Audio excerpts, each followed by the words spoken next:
This video I'm going to be talking about arc length.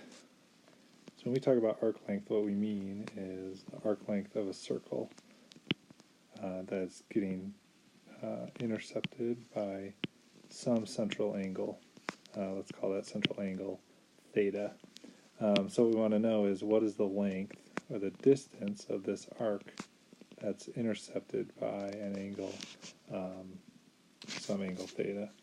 So there's two ways we could do this. One way is by using a formula, and one way is a little bit more intuitive. So suppose we want to know what the arc length, and we're going to call that S. And we have the radius of this circle is R, and then we have the central angle theta. So S is equal to R times theta. Now the key point here is that theta must be in radians. So if theta is measured in degrees, you need to convert that to radians in order to use this formula. The second way is by using a proportion.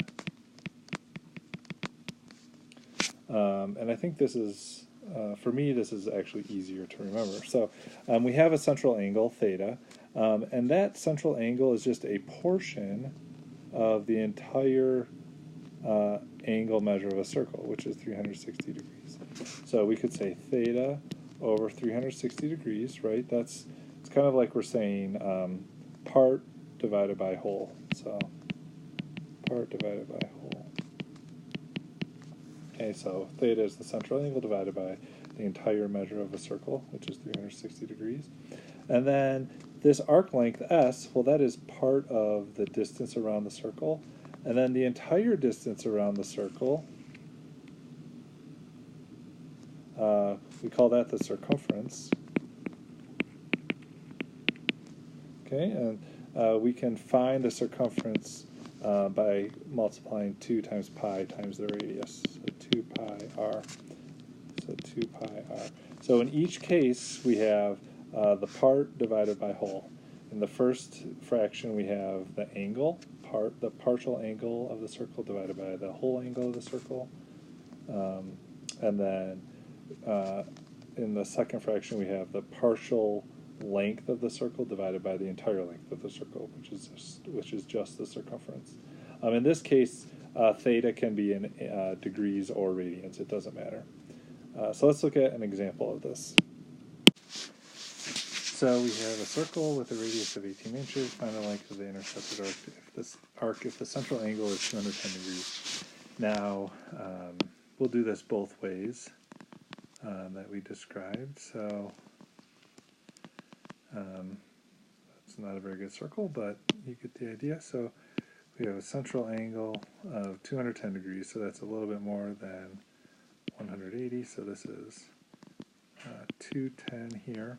And we have a radius of 18 inches. So this is 18, this is 18. So the intercepted arc, because it's the arc that's intercepted by the 210 degrees, we're going to find the arc length here, which is S. So if we do this with the first method, we have S is equal to R times theta. So we're trying to find S, which is the arc length. The radius is 18.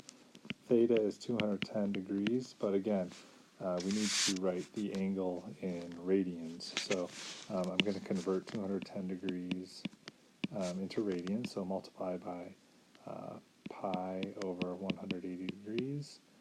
Divide both of those by 10. I have 21 pi over 18. Divide both of those by 3. 7 pi over 6.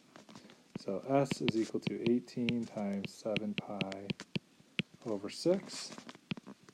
If we don't want to use a calculator, we're going to get 21 pi here. And that unit will be in inches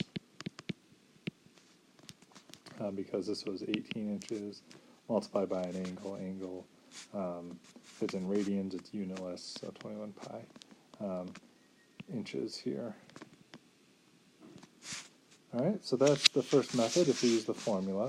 The second method is to do the part divided by whole proportion. So the part of the angle of the circle that we have is 210 degrees divided by the entire measure of the circle, which is 360 degrees. And then the arc length, which is the part of the circumference, divided by the entire circumference. Well, the circumference is c equals 2 pi r, so 2 times pi times the radius, which is 18, so we get 36 pi. So that is the entire length of the circle. So we just need to solve this for s. So on the left-hand side, I can divide both of those by 10.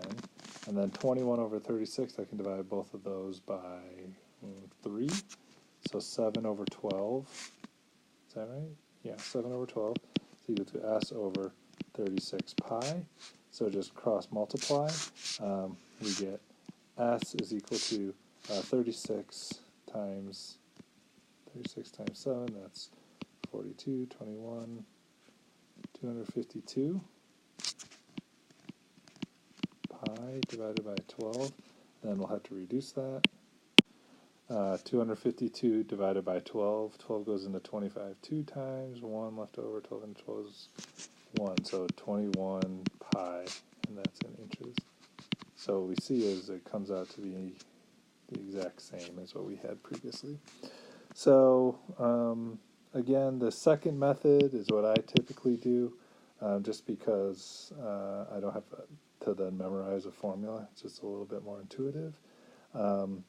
Whereas the first way is a formula, maybe more straightforward calculation for you.